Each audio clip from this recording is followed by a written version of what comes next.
Bonjour à tous, aujourd'hui on va faire un exercice qui est tombé à l'oral de l'X en filière PC en 2019. Donc on voit ici que c'est un exercice qui porte sur l'étude d'une fonction qui a une forme polynomiale, donc votre fonction ça va être xn plus ax plus b. On vous dit que n est supérieur ou égal à 2 et que a et b sont des réels. La première question ici qu'on vous pose c'est de montrer que f n'a pas plus de deux racines différentes.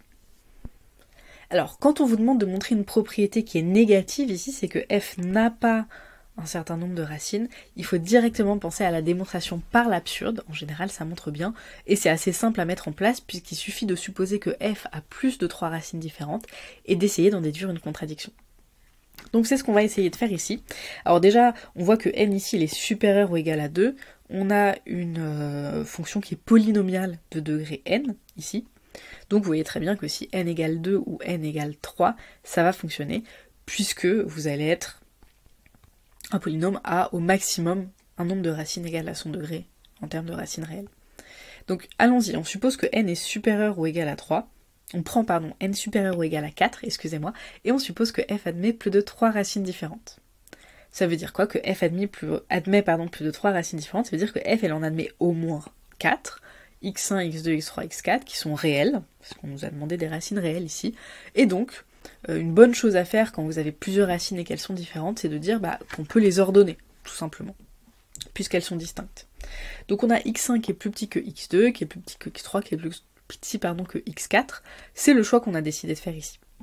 Il faut aussi utiliser la notion de qu'est-ce que ça veut dire que c'est une racine. Donc ça veut dire que f de x1 c'est égal à f de x2, qui est égal à f de x3, qui est égal à f de x4. Et qui est égal à 0, évidemment. Et donc ici, on voit que on a des réels qu'on a ordonnés.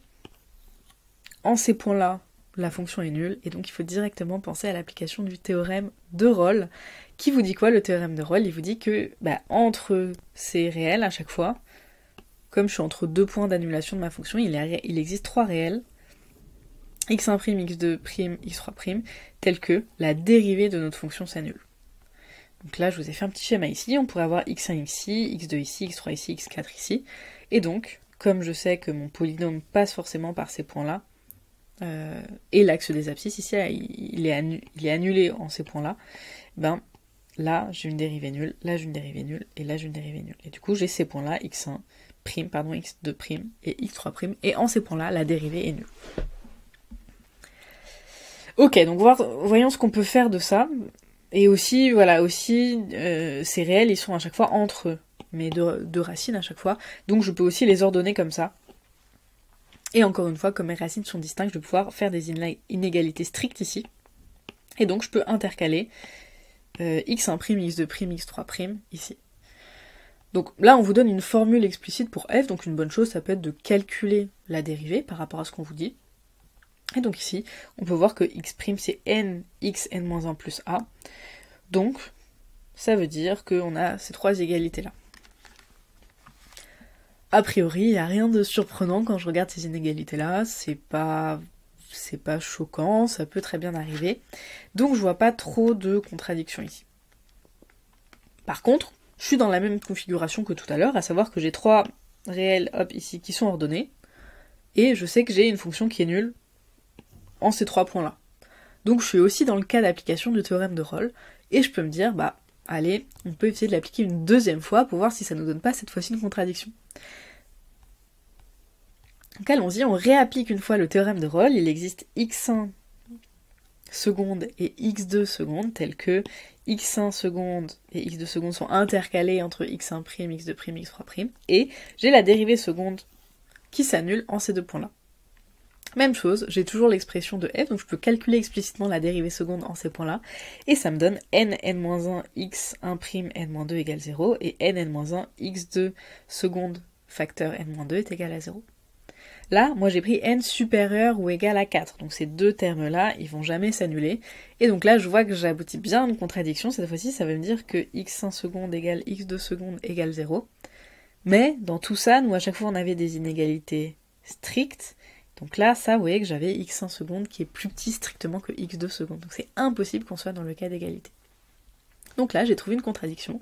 Ça veut dire quoi? Ça veut dire que j'ai réussi à résoudre la question qu'on me demandait. f n'admet pas plus de 3 racines différentes, puisque si je suppose qu'il en admet au moins 4, je tombe sur une contradiction. Ensuite, question B, on nous demande de montrer un cas où il y a 3 racines différentes. Donc là, quand on vous demande un cas de figure précis, il faut prendre vraiment le truc le plus simple possible que vous puissiez avoir. Donc, forcément, déjà, je vais prendre n égale 3, je vais pas m'embêter à prendre un n énorme. Je regarde pour une fonction de degré 3, donc j'ai x3 plus ax plus b. Je regarde comment est-ce que ça peut avoir 3 racines. Bon, là, je peux contraindre encore quelque chose, je peux me dire que je vais prendre b égale 0, ça me fait une contrainte en plus et j'ai le droit de faire ça. Donc là, je vais avoir f de x qui va s'écrire x facteur de x carré plus a. X, c'est une racine. X égale 0, pardon, c'est une racine ici, comme il est en facteur. Donc, il faut que j'ai 2 racines dans ce truc-là. Bon, ça, c'est un polynôme de degré 2. C'est assez facile d'avoir 2 racines dans x carré plus a. On veut évidemment des racines réelles. Donc, il faut prendre a égale... Enfin, on peut, prendre a égale moins 1. Ou moins n'importe quel réel, ça va marcher. Et donc, dans ce cas-là, je peux factoriser f de x, ça va être x facteur de x moins 1, facteur de x plus 1. Donc là, f admet 3 racines différentes, qui sont 0, 1 et moins 1. Ça, c'est une question plutôt sympa pour voir si vous êtes capable de chercher 3 racines différentes et construire votre propre fonction. Mais il n'y a pas de grande difficulté ici, il faut juste vous simplifier la vie au maximum. Ensuite, on vous donne une autre condition, on vous dit que si n est pair, f n'a pas plus de 2 racines différentes. Là, c'est la même chose. On vous demande de montrer quelque chose qui est une propriété négative, que f n'a pas plus de 3 racines différentes. Donc, on peut raisonner par l'absurde, encore une fois. Donc, on prend un entier naturel n qui est pair, et s'il est pair, qu'est-ce que ça veut dire pour moi? Ça veut dire qu'il existe un p qui est entier naturel tel que n égale 2p. Voilà, bon ça, je vais voir comment je peux l'utiliser ensuite. On suppose que f admet 3 racines différentes, qui sont réelles. Donc, de la même manière, on va avoir x1 plus petit que x2 plus petit que x3. On va pouvoir intercaler x1', x2' appartient à R tel qu'on a ça, avec le théorème de Rolle, donc exactement comme tout à l'heure. Et donc, on a f' de, pardon, je vois que j'ai oublié le prime ici, f' de x1', f' de x2' est égal à 0. Et on va pouvoir l'appliquer une seconde fois encore, avec, cette fois-ci, il existe un x1 seconde tel que j'ai x1' plus petit que x1 seconde plus petit que x2'. J'ai appliqué 2 fois le théorème de Rolle, exactement comme tout à l'heure, sauf que comme là, j'avais que 3 racines distinctes, ici, je vais avoir que un x1 seconde. Et je sais que du coup, ce f de x1 seconde, il est nul. Donc je peux interpréter ce que ça veut dire que n-1, x1 seconde de n-2 est égal à 0, et donc x1 seconde est égal à 0. Donc qu'est-ce que ça veut dire pour moi? Vous voyez que j'ai pris x1 seconde qui est encadré par x1', x2', donc forcément ça veut dire que j'ai celui-là qui est plus petit que 0, celui-là qui est plus grand que 0. Or, moi ce que j'avais, c'est que f1 de x1' était égal à f' de x1' était égal à 0, et f' de x2' était aussi égal à 0. Donc je peux encore une fois me dire, qu'est-ce que ça veut dire pour ma fonction précisément? Ça veut dire ça. Donc a priori, j'en ai un qui est positif, un qui est négatif, mais je vois qu'ils ont quand même une forme très similaire. Donc je peux isoler x1' n-1, x2' n-1, et ça me donne moins a sur, j'ai encore oublié le n ici, et moins a sur n pour x2' facteur de n-1. Donc, je regarde comment est-ce que je peux avoir une contradiction. Là, j'ai pas encore utilisé le fait que n était pair. Et vous voyez que c'est important pour moi parce que c'est important dans ce truc-là, dans ce signe ici. Donc je vois que si n est pair, n-1 est forcément impair. Et donc qu'est-ce que ça veut dire? Si n-1 est impair, je vois que x à la puissance p, il va être du signe de x, si p est impair. Par exemple, si vous prenez moins 1 au carré, ça vous donne 1, si vous prenez moins 1 à la puissance 3, ça vous donne toujours moins 1, etc., etc. Donc là, comme on est dans le cas où n-1 est impair, ça veut dire que ce truc-là ici va être du signe de x. Donc c'est-à-dire que vous avez 2 écritures possibles pour ce truc moins a sur n, vous en avez une qui est positive, et l'autre qui est négative. Donc le seul cas de figure où ça peut marcher, non pardon, je dis n'importe quoi, puisque comme les inégalités sont strictes, ça peut juste jamais marcher. Donc c'est pas possible, c'est forcément une contradiction que a soit positif, négatif ou nul. Parce que si a il est nul, vous voyez que vous n'êtes pas dans ce cas-là. forcément une contradiction. Donc vous avez réussi à montrer ici que si on impose que n est pair, on n'a pas plus de 2 racines différentes pour ce polynôme.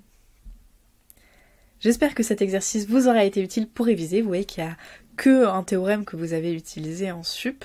Ce qu'il faut retenir comme leçon, c'est de toujours utiliser une démonstration par l'absurde lorsqu'on vous demande de montrer une propriété qui est négative. Ça marche toujours très bien.